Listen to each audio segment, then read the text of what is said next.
You have to be unbelievably flexible these days. The mindset that my generation encountered when we first joined lasted for a decade or two. That's now been swept away.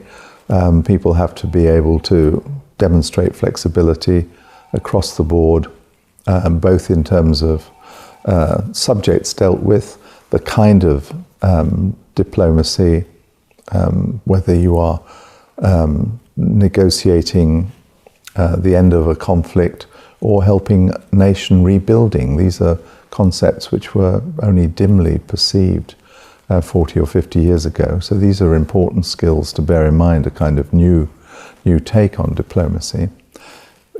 Flexibility, but of course the core thing is, are you prepared to get stuck in and really understand a country, which means learning the language, learning its culture, its history, what motivates the people of that country, and are you prepared to make that sacrifice in terms of absenting yourself from your own circle of friends for years at a time.